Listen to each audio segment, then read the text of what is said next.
Welcome to another episode of Sex After, where we talk about sex after all the different life changes and how they impact our sex life.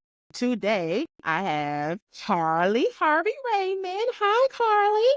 Ashley, how are you? How are you? So excited to have you. I think we have been social media friends for a minute. Yes, Yeah, yes. for a minute. Love And so your content. Love your content. I am so excited to have you. And so typically on the show, we have women who tell their stories about how their sex life changed through various changes in their life.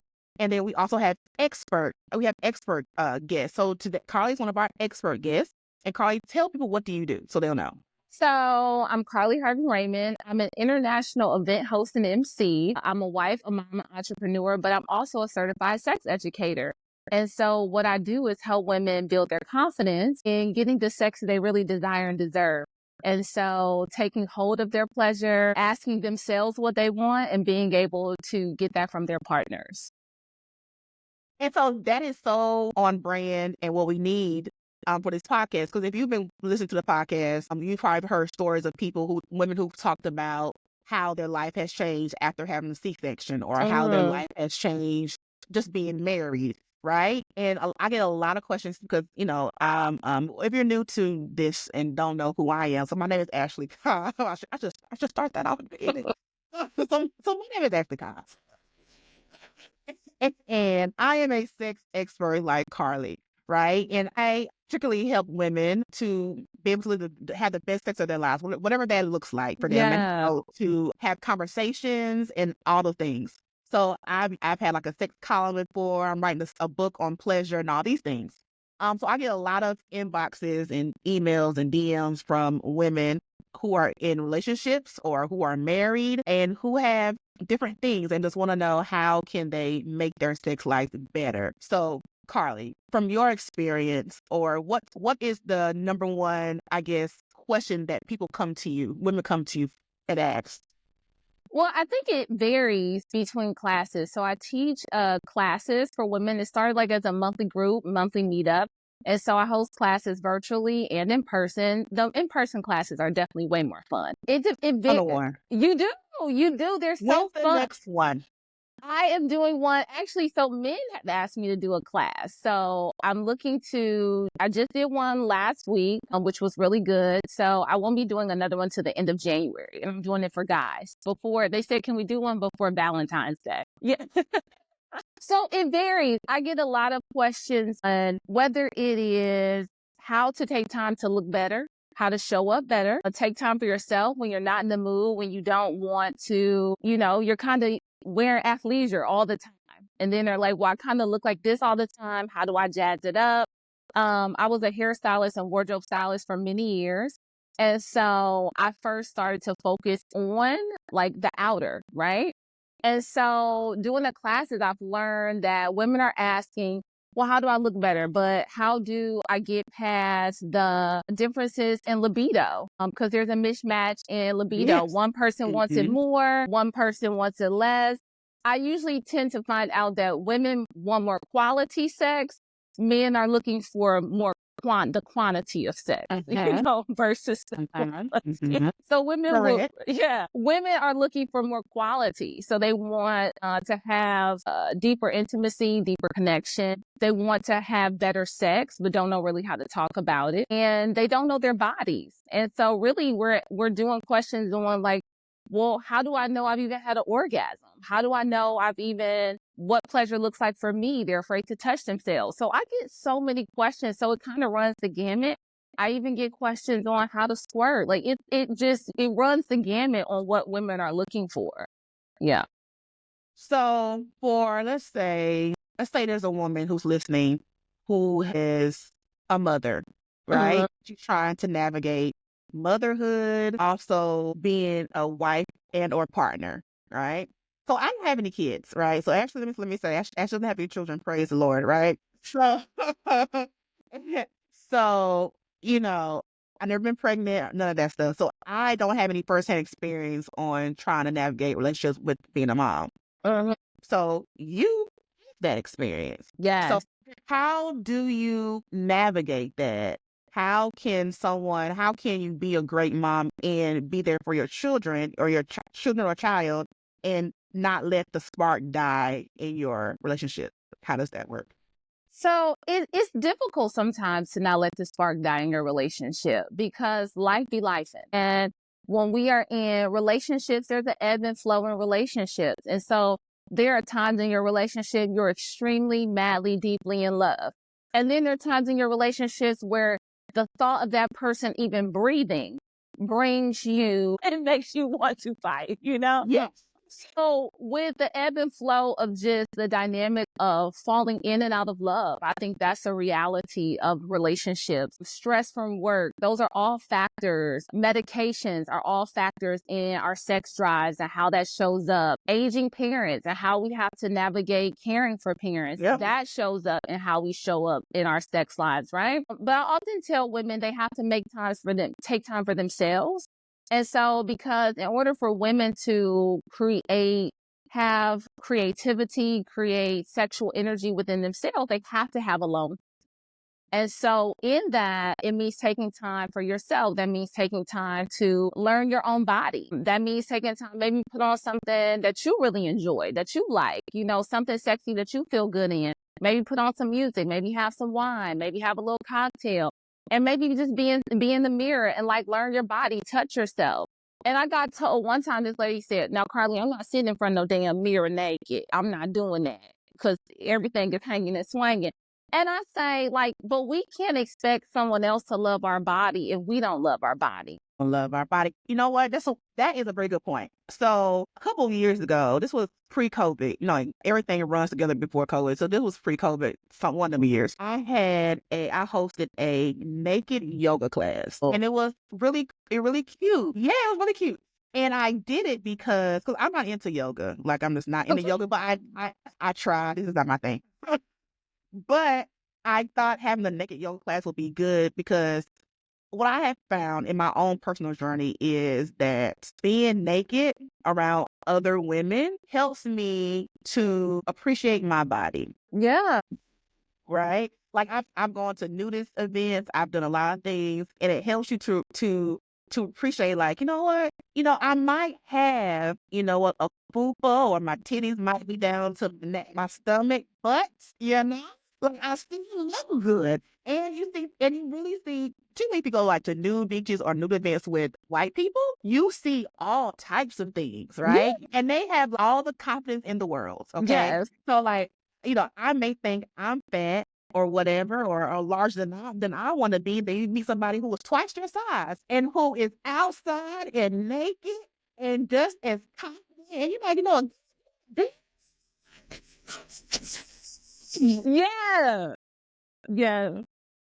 I've learned is being naked, looking at myself in mirrors, going to events that require me to kind of like be in those kind of environments, give me a better appreciation for how I currently look. Yes, I can still want to have, goals, fitness goals, right? But right now, you need to appreciate how you look right now. And when you learn how you look currently, that also helps your sex life. I get a lot of people who like, well, I don't feel sexy, or I don't feel confident. Like, how do you do that? And part of that is just loving how you look currently, and flaws and all, rolls, saggy, all that. Yes. That's the thing. I think we get so caught up in the way, well, if I turn like this, I got to roll. Or if I do this, then my belly gonna hang or whatever. Like, it's a Negro right now. He is dying to get up under them titties. He dying. He dying. We have these rolls. Ain't stopping nothing. Okay? Quiet as kept. Baby, honey, this ain't ever stop no show. Okay? It ain't stop nothing. So, and keep moving, right? Mm-hmm. And I think we get so caught up in the roles and the this and the that, and we lose focus on the experience, We lose sight of what the experience could be and how magical our sex lives could be because we're so focused on the wrong things. And so, yeah, if you go somewhere and you see other women who are proud about their bodies, not the version of the body that they hope for, not the future self, but the body that they have right now. That's the thing. Like, if I never get another body, I got to love this one. And so I think that's the understanding that we have to come to, and a good book for people to really read. I can't think of the author right now, but it's The Body Is Not an Apology. The Body Is Not an Apology. It's really good. Yeah. The Body Is Not an Apology. I cannot think of the author right now, but it was really good and really understanding how we get so caught up and wrapped up in what we look like and if we're too big or if we're this or if we're that, and how in some way we've kind of told ourselves we're not deserving of something, that we're not deserving of pleasure. Sonya Renee Taylor. That's it. Yeah, I was gonna mess it up. Yeah. Okay. Yeah. So it was really good, I think, and it really gives people perspective on how we limit ourselves and our experiences, and how we get trapped in this idea that once we finish one thing or once I lose the weight, then I'll wear the clothes, then I'll look good enough, then I'll buy the new bra and panties, then I'll buy the new lingerie, but I have to earn it. And so we have to stop telling ourselves that we have to earn pleasure, that is not something that we are it's rightly ours, And I think that's the misunderstanding that we constantly give ourselves, is that we're constantly having to earn something. And I want to dispel that myth for Black women. I think that's part of even why I started doing what I started to do and helping women as far as sex, education, and pleasure and wellness. It's all about having the experience right now and doing it unapologetically, but doing it freely, but doing it in the realms of like consent, doing things that you want to do and not because you feel pressured to do something or any of those things. So I really think it's that part of really loving who you are. That takes time. We've been told that we weren't beautiful. We've been told that we weren't attractive. We weren't told that, oh, your nose too big or this, I definitely have gotten that. But it really is the understanding that I love what I see when I look in the mirror.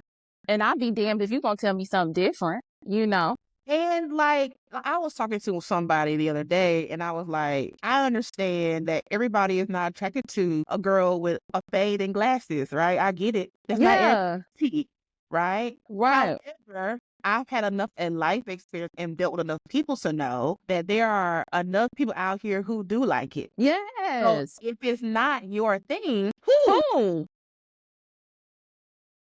just date or talk to or whatever the people who do. Yeah. So we have to I think we have to stop focus on the people who don't like it and then just focus on the ones who do like it. Yeah.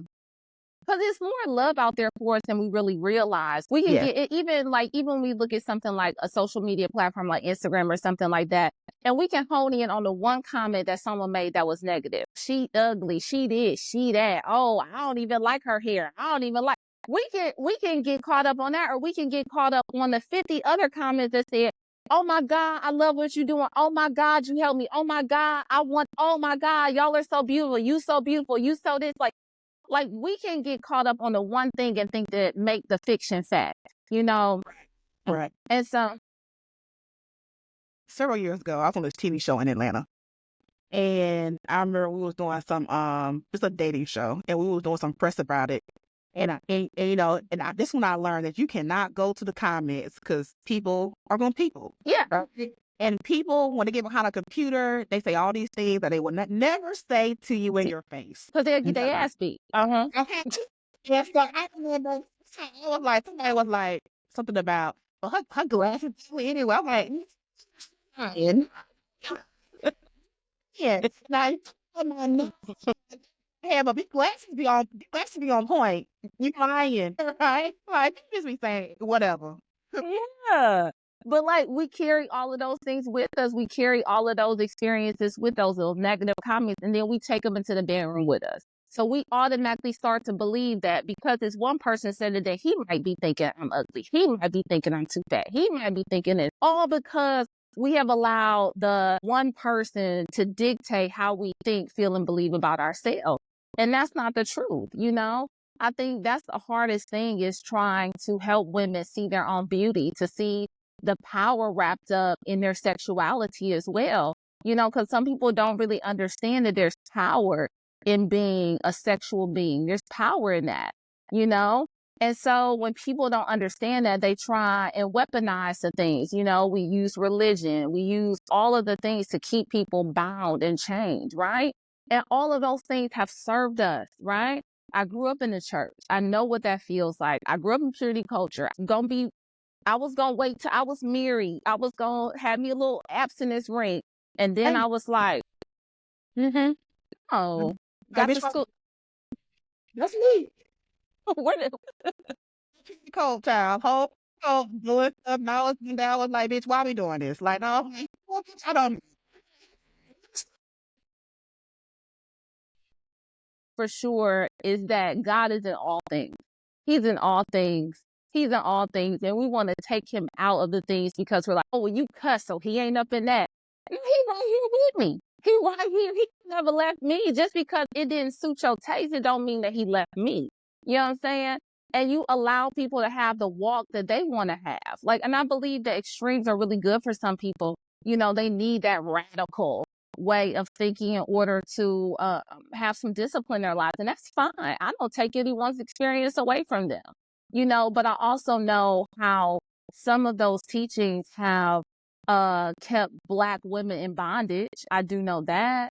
I do know how so many women have suffered under the hand of religion. I do know that. And I do know how many women have walked into their 40s after being in uh long-term marriages unsatisfied and unhealthy and trying to pray their way through after a man has, you know, been a serial cheater and a philanderer. So like we have all these experiences that, oh, we're just pray him through it and just be there. And this woman is dying on the inside. And so we use all of these weapons to keep people in chains. You don't know how many women that I've met who have come to me who are married Mm-hmm. and have kids, multiple kids, and who've been married for extended amount of time. And they have said, I have never had an orgasm. Yeah. Like never. And you have 3, 4 kids, right? Yes. You at least did 3 times, right? Yeah. So- and so I'm like, and you've been married for 10, 15, 20 years. Yeah.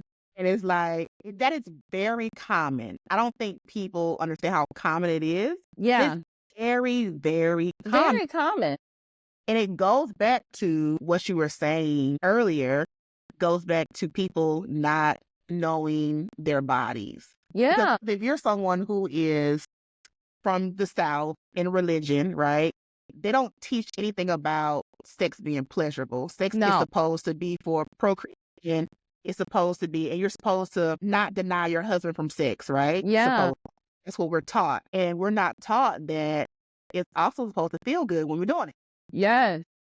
You know, no one's taught that. So we think that I remember the first person that I had sex with when I didn't have sex until I got to college.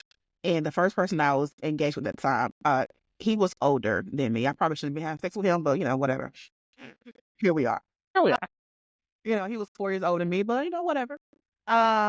So I remember thinking, like, this it? Like this can't be better. Like so, but and we were together for I don't know 2 years, and I was like, okay, I kind of made myself satisfied with, you know, I didn't really know what good sex was per se, but I was like, I don't know if this is it. Yeah. And I also didn't have the vocabulary or the knowledge to be able to communicate with him either. Yeah. I just assumed that, okay, he's a guy. This is what he says happens. This is what's supposed to happen. It was not until I left that relationship and I started seeing other people that I learned, oh, this is what sex is supposed to be like. Yeah. Right. Like, okay. Yeah. Yeah. Right. And with the whole purity thing in church, they teach us that, you know, you're only going to have sex with one person, your husband, into marriage. And because of that, I know people who are in bondage to that, you know, because even if they get a divorce, they still feel like they don't want to explore or they don't want to try new things because they don't want to feel like they are whores or, being outside or whatever that is. I've said this before. I think that men use the whole body count thing and wanting you not to have to lower body count and want you to have like one person. So that way you won't know how bad they are. Like if you can convince me, Yeah. right, I need one sex partner, right? Yeah. One. Yeah. I don't know how many you have, right? Yeah. But you can convince me as a woman. Yeah. Only one, and this all I am going to be ignorant to exactly what good sex is because I don't know any better. Even if I know, like in my case, if I know this is not exactly what I was reading about, in the magazines, I still didn't really know, Yeah. right? Like got out there and experienced it. So it's just a way to keep us under lock and key so that we can't be like, this is not it, baby. Try again. I do think there's truth to that because you hear it so many times. You hear from pastors, you hear from people who are on podcasts and they're saying, "Oh, a low body count and all this, and you shouldn't, women shouldn't do this." But then these same men are out sleeping with multiple women at the same time. They're engaging in multi-partnered situationships, and so this, like, I think yes, women can get caught up in this idea of body count. At this big age, I'm in my 40s, so I'm not. I would if I even something happened with me and my husband, I'm out here dating again. Someone asked me how many people I slept with. I'll be like, "Do you smoke crack?" Because at this, do you smoke crack? Like, who are you? Why are you asking me that? Like, we're adults. Like, I had a whole life before you. You had a whole life before me. Why is that coming into play? Who I am right now and showing up for you is all that matters. I tell people I've been having sex since I was 18. Yeah. I will be 40 in a month. So that means I've been having sex for over 20 years. Yeah, me Yeah. too. So, Too. and I haven't been married to anybody ever. So I don't have a husband. That's okay. So the man, like I mean, like that's like I don't know, but I've been having sex since I was 18. Yes. So it's more than two, right? Yes. Yes. And I'm very comfortable with that. Like I talk, I've had a lot of great sex in the past. Even, when I started having sex just like you after I went to college. I was 18. I started to experience sex, but I was so comfortable in my body, right? I've always been very like I know what I like, I know what I want to see, I know these things. But it was also very performative for me. It was very performative. I would be like, well, if I move this way, if I do this, and I look like, as long as I look cute doing it, I'm gonna arch my back and I would do this. And sometimes you're like, well, that wasn't even hitting the spot for me, but this Negro, he going ham, like he the girl. So now you like, oh, well, let me just keep going. Doing But that. nobody asked me like, well, how you feel? What you want? How are you? Mhm. Like, and so when I look back, yeah, I think I was able to have some really good sexual experiences, but I also didn't have the language. And so I wasn't being able to vocalize like, well, when you did, I really didn't like that. I really didn't care for that. I really liked when you did this, but I didn't like when you did that. So Uh-huh. I would just let these people think like they were they were King Kong of the bedroom, and make them feel like they could just beat their chest, mind you. And I'm like, okay, Negro, like, okay, now what next? Like, so it wasn't about my experience, my orgasm. It was about making sure they were fulfilled. And they were gonna come, 95% of the time. You 9 times per know, Meanwhile, No, I'm go ahead. I'm gonna fake it till we make like I'm going, Right. like I'm gonna bullshit my way through. So what do you tell women in terms of how they can make sure that they are prioritizing their pleasure? So, because to your point, men are always going to get theirs most of the time, Yeah. right? Yeah. Men are not going to keep continuing to have sex with someone who who is not satisfying them. That Yeah. is, so how can women be a little bit more like men in terms of making sure that we're going to get ours? And if something's not working for you, my default is always to find somebody else, but I know everybody can't do that. So that's always my fault.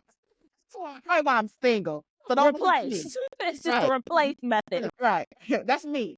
But I'm actually single, so don't do that method. So what is your advice for women who maybe can't replace? How can they improve their situation? It really is the communication. So it's going to come down. I love my good friend, Dr. Emily Morris. I interview her for my book club. And what she really always talks about is like the compliment sandwich in ways of communicating. And that's really giving them something, giving your partner, whether you're male or female, is saying to them, hey, I really like when you do this. It really makes me feel good when you do this. But I do feel when you do this, it doesn't turn me on as much. I don't get as excited. I'm not as aroused. But when you do this, I feel more connected to you. I feel a better bond. I feel all of these things because I really enjoy the relationship we have and I want our relationship to grow. I want our sex to be the best sex ever. And so I want you to keep exploring my body, but I want you to learn. So I want to teach you. I want to teach you the things that really turn me on. And I think that can be a great opportunity for like a mutual masturbation. That can be him watching you as a woman, him watching how you touch your body, how you caress your body. And then say, I think make a game about it. Make a game of it and say like, I'm going to touch myself and then I want you to follow me. Like I want you, I'm going to guide you as you take your hand down my body. I want you to touch me in the ways that really bring me pleasure. And so I think when we're able to do that, then we're able to have better relationships. And this shit is hard. Please don't get it twisted. I've been with my husband for 12 years.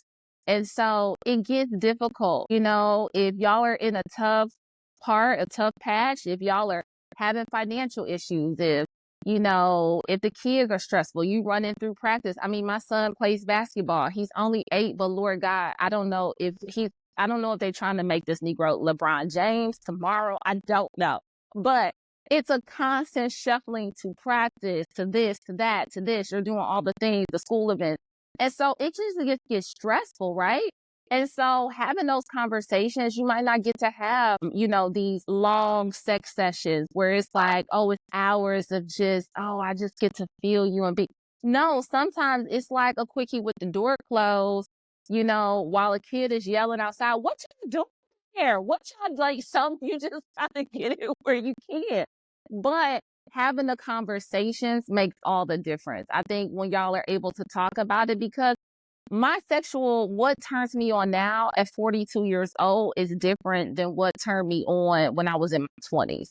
Listen. Okay. So since we're talking about it, listen. So I was totally unprepared, right? Because I don't think we as women really talk about things in the next decade of our lives like we should. Right? Like just for example, like with 30s, I was totally prepared that I'm gonna start growing chin hair and I have to carry around tweezers with me everywhere I go. No one told me that. Like I be plucking hair almost every day, right? I was totally unprepared for that when your vagina also gets gray, right? You have gray pubic hair. Yes. I woke up one day and was like a bitch with salt and pepper, right? It just what happened. And I was unprepared for my desires and things I want sexually to change. So yes, things I wanted I was 20 are not what I want now. And I think that's because when I was 20, I didn't know what I want. Yeah. In my 20s, I was kind of going with the flow. Yeah, feeling your way through. Yeah, it was like going through the motions, just whatever you say, do, cool, that's what it was. It wasn't into my 30s that I kind of discovered what I liked, right? So for me, my 20s was just a mess. I was out here just doing whatever he said. Okay. In my 30s, and that's really how successful actually became. In my 30s, 29, 30, I was like, I'm going to discover what it is that I like. And I kind of grew a platform at the beginning talking about what it is that my whole new discovery of like sex and what that was. And it kind of transformed to what it is now. But then now that I'm knocking on 40, like I was always a person I was really a person who loved receiving head. Loved it.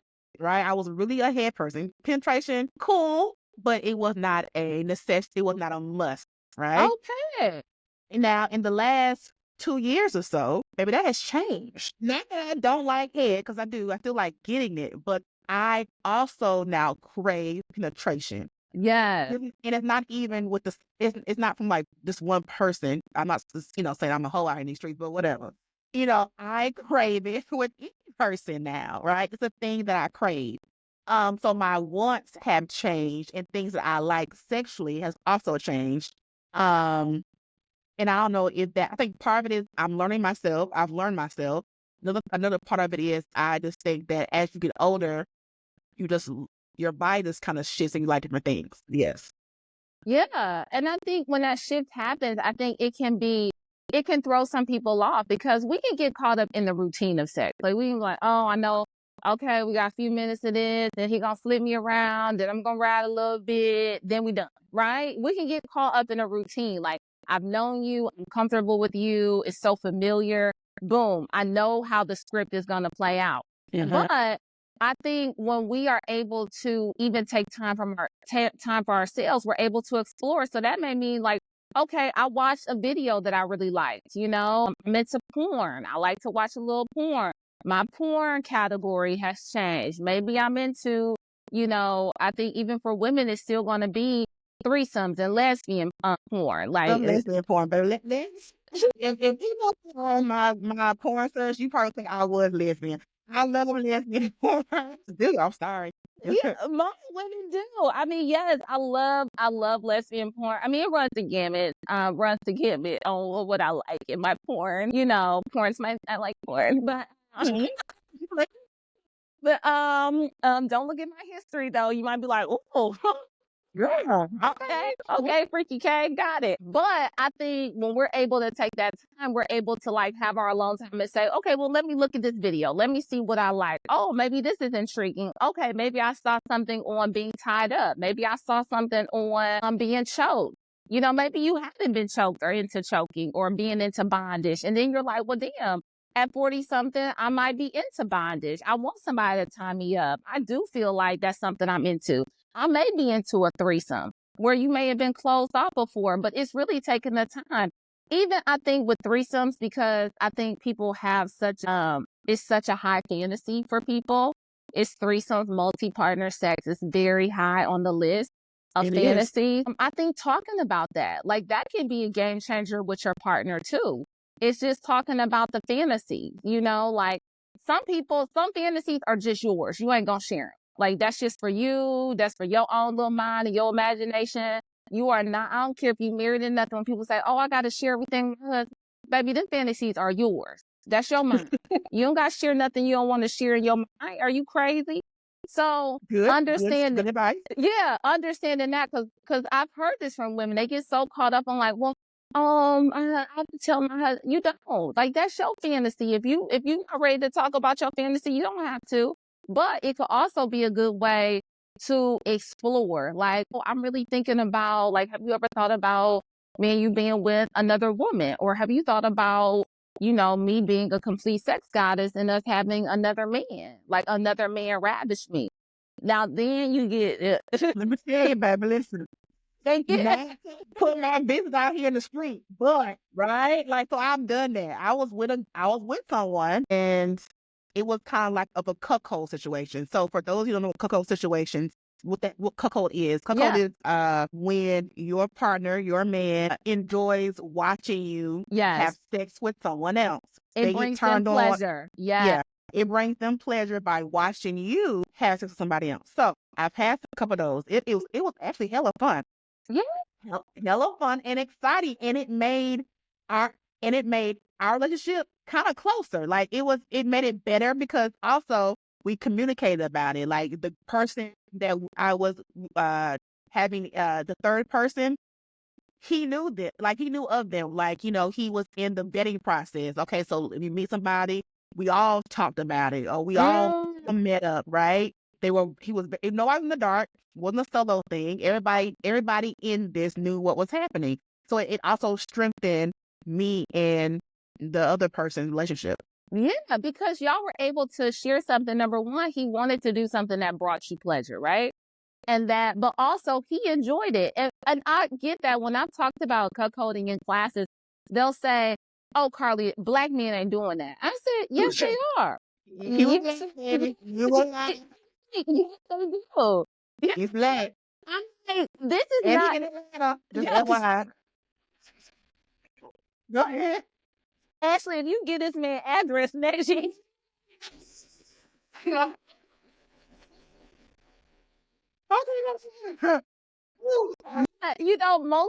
I've had experience where women are saying that's only for white people. And I said, that's not true. Like when we think about sex as a whole, it does not have, these aren't color lines that have been drawn in sex and desire. I tell you all the time, there is no such thing as white people sex. Yeah. There is no such thing. Sex No. is sex. Now, sex is sex. Now, as a whole, we as black people tend to be more reserved and more taboo. Yeah. And so we view sex differently, but there is no such thing as white people sex. Whatever you want to do, whatever you enjoy, do that. Yes. And then somebody that's black who wants to do it with you. Yeah.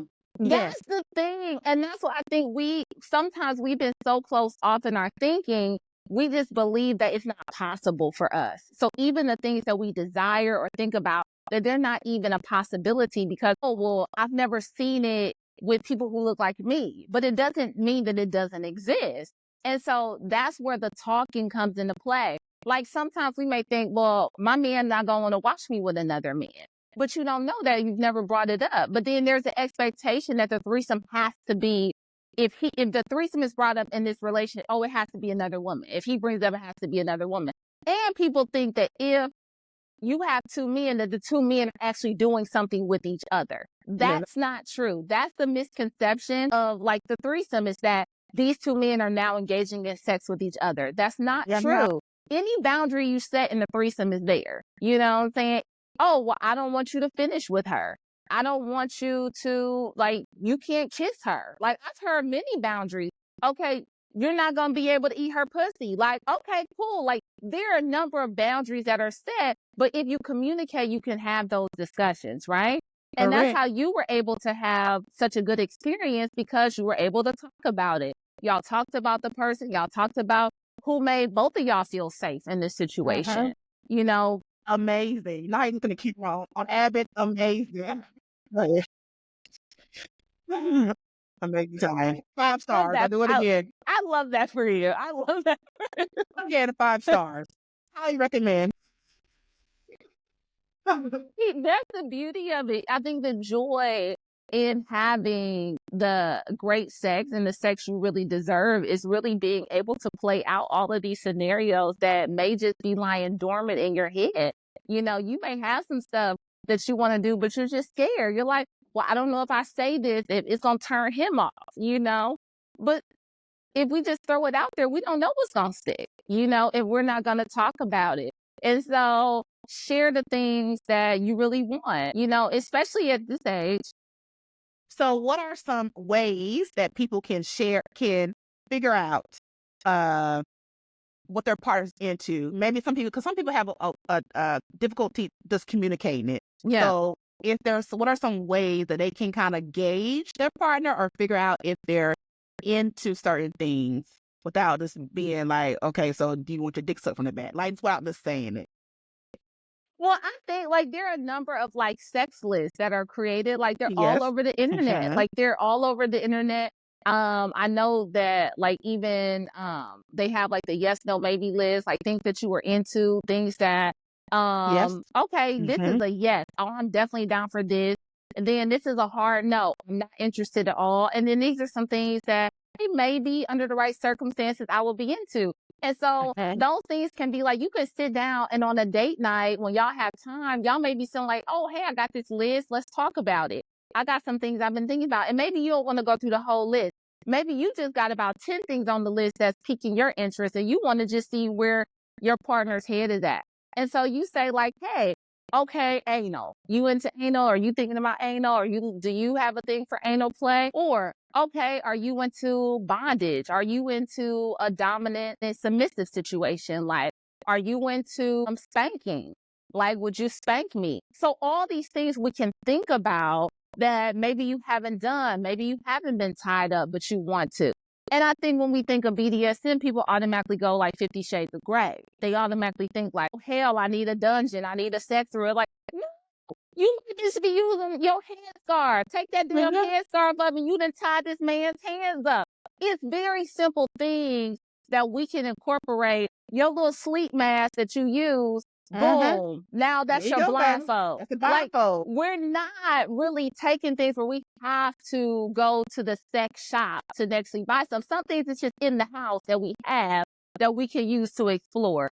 And so we're not really thinking about it because our mind, we've kind of cut that off in our mind to say it may not be possible. Now, do I do like sex toy shops? I think it's a great date night. If you want to go and, look at all the new things and gadgets and things, that's very fun. Very fun. I love Very that, the fun. date night. Very fun. Me and my husband have done the date nights to look at new things and what we into and things like that. And we've done that like years ago. So you have to think like, and when we think about partnership, when we think about just our bodies and ourselves as we age, like we have to think about new ways of, as our body changes, how does our pleasure change? How do we then touch our body differently, show up differently for our bodies? Because our bodies are going to change, like it's a reality. Medication is real, whether you're on blood pressure medication or antidepressants or all sorts of things that have an impact on your sex life and your desire. So how do we change the game and make things more interesting for ourselves? Those are good tips. I always tell people about the yes, no, maybe chart, because it's literally on Google. You can type in yes, no, Yes, maybe, and it and shows 12 up. of It's them, there. 12 pop up. Just Yes, pick one. just pick one.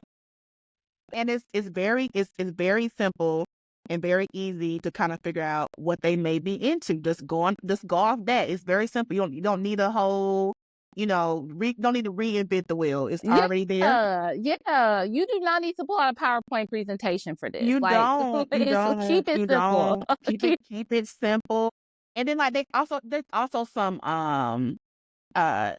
this is like I saw this on Etsy. It's like a date night, kind of, you put all different ideas of a date night into like a cup or something, and then the person picks it out, and that's the thing you do tonight. So you can do that same thing with different types of sex positions, different types of kink things, and just pick one out of a jar, and that's what we're doing today. Yes. That's It's just it's very simple. I think even when we do like small things, like I was into Pilates for a long time, and they always tell you when you take a Pilates class, like it's like, oh, these are just small movements that have a great impact in your body. And you're like, yeah, okay, bitch. But then you're like, you feel it, right? You feel the little things, like you move, you change one spring, and now it's heavy, and now everything is happening. I can't move it. Damn, this is like, it's hard. But those small things that you can do, that you can incorporate, have a great impact in your relationship. And sometimes it's just sitting down with a yes, no, maybe list. Sometimes it's just tearing some paper and putting some stuff in a plastic cup or a hat. Like, those are simple things. We're making it hard, which then well, she's not doing it, so then just let me go to somebody else. Or he's not doing it, so then let me go to somebody else. But we might be able to get what we want if we're just able to be open with each other, There you go. Be open. So how do you suggest people, how do you have the conversation? How can you do that? I can tell you not to do it. Don't do it in the bedroom. Don't. Okay, good. Good. Don't do it in the bedroom, right? Don't do it in the midst of the act. Don't do it when, your partner, your man is mid-stroke or she's in mid-lick or suck, and then you like, oh, I hate when you do that. Dang, stop. Well, that will definitely. Yes, it will kill the mood, and it's not gonna make the person want to do that again. Yeah. So just like when you're naked, you're your most vulnerable, right? So if we're vulnerable when we're naked, guess what? Anything that someone says could feel like an attack. It could feel negative if someone's saying something to you, even if it's constructive criticism, right? It just feels like it doesn't feel good because now I'm naked, I'm vulnerable. I have nothing to shield me from, I can't, it's difficult because you can't kind of ward off the attack. And so do it when everyone is clothed, when y'all are in a good mood, y'all are on a high, maybe y'all are on a road trip or something like that. Or maybe y'all are, out in the car, like it's Atlanta, you sitting in traffic, you never know.